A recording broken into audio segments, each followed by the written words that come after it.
my daughter, there's no way in hell she's going there. But with my sons, I hope they have a great time. And with women, alcohol poisoning. Oh yeah, Boys one can a wind year. up in a hospital That happens bed. everywhere. That's youth. Getting pregnant is much more harmful than having some uncomfortable sex and getting mugged. The women there are human garbage whose parents don't love them. So, basically,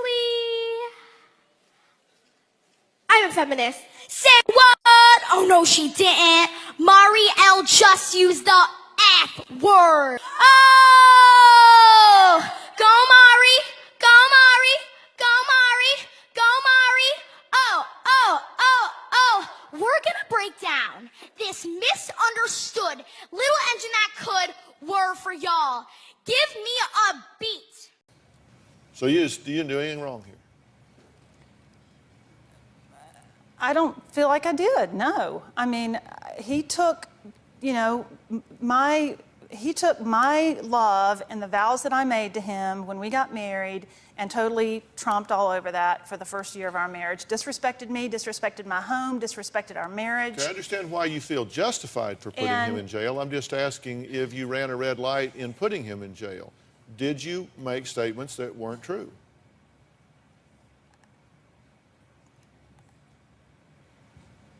I may have said that there was punching or hitting, and there was not that to my recollection. You but there was maybe say it. You either said it or you didn't. You either said he hit me and punched me, or you didn't. Did you say? I did. You did. I did. And did he hit you and punch you? No. Okay. Not to my recollection. You knew it wasn't true when you said it, though. I mean, let's be honest. Yes. You knew it wasn't true when you said it, right? Yes. So you made a conscious decision to embellish the story. Yes.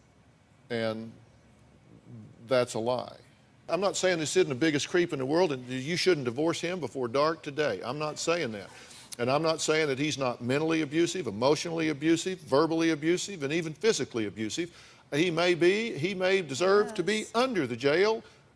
Whatever. I'm not saying that you should put up with that at all under any theory whatsoever. What I'm asking you is, did you or did you not file a false police report when you said that he punched you and hit you, and you knew at the time that he did not? Yes.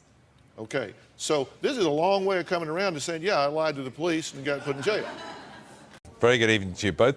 Rennie, how do you feel about being called different because you're hardwired differently? I'm sure it's not something you've failed to hear before. It just seems to keep cropping up. Is it necessary? It's ridiculous. It's 50s thinking, you know. I mean, it's just so ridiculous, this biological determinism.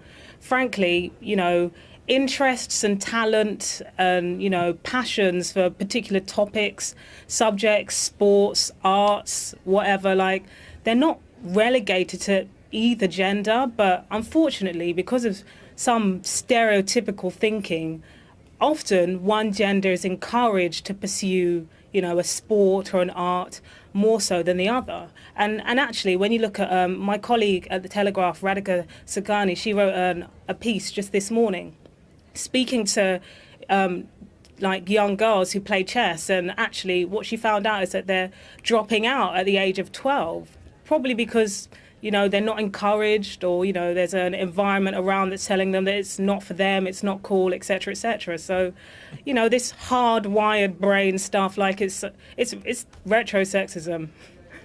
So, Milo Yiannopoulos, does it matter if men and women are wired differently, have different skills? No, it doesn't matter in the sense that they are equal but different, but it simply isn't true to say that there is no difference whatsoever between the aptitudes of men and women. And it is, without question, true that there are some biological differences between men and women, and we know that from our anatomy. But we also know it from experiments that we do on young children before they've had the opportunity to be socialised, the sorts of toys that they go for. And that holds true, actually, for other bits of the animal kingdom as well. Some of the reason why girls drop out of STEM subjects at college and banned chess clubs is because they keep losing.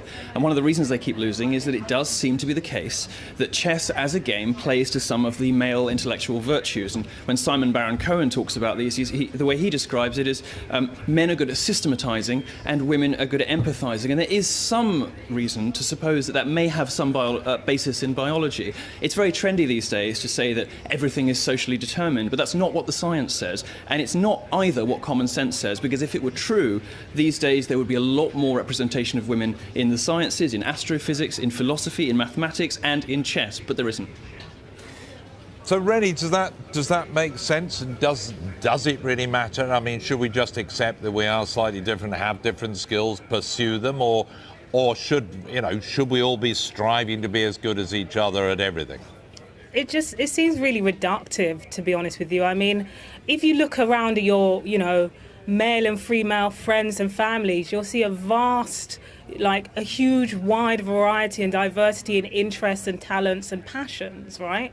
And also, I think that it's ridiculous to assume that the reason why one gender is overrepresented in a field is because the other gender is not quite up to it. I mean, often, if a field is homogenous, right, which, as we can see, chess is homogenous, that also brings with it a culture that makes things unwelcoming for people who do not quite fit the bill.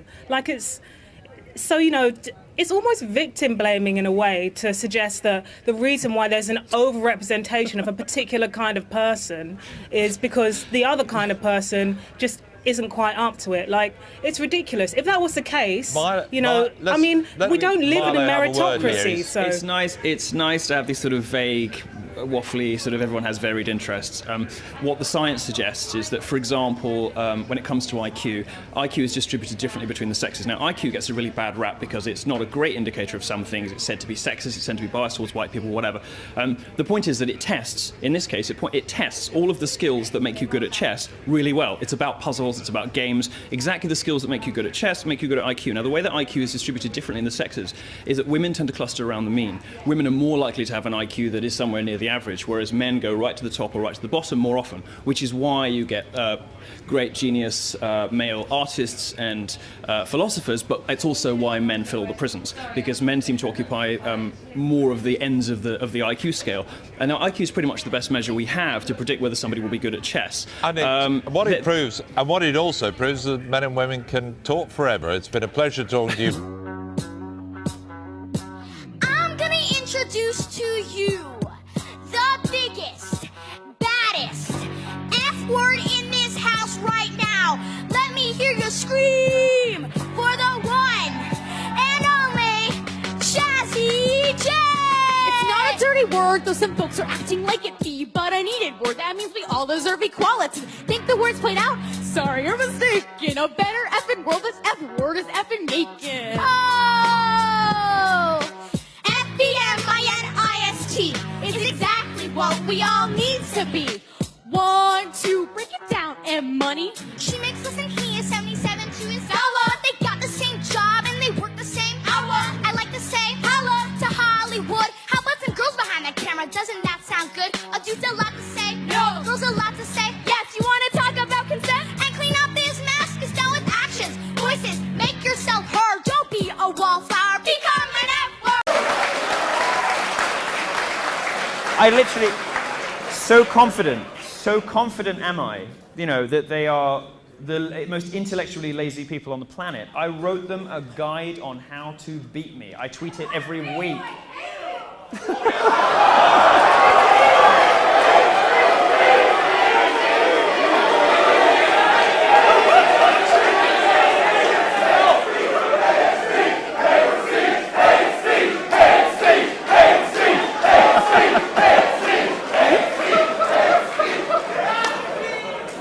See, and this is this lovely inversion that I'm seeing happen, which I love so much. This lovely inversion of what the left has done to us for so long just shows how empty and platitudinous the crap they shut us down with is.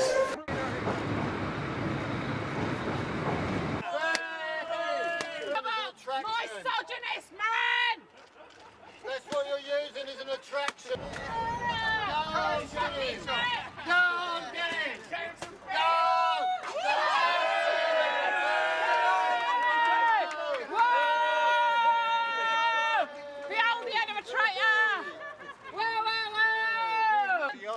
Actually, has anyone got a lighter so we can set fire to it? That's legal. That's legal. You got many customers today?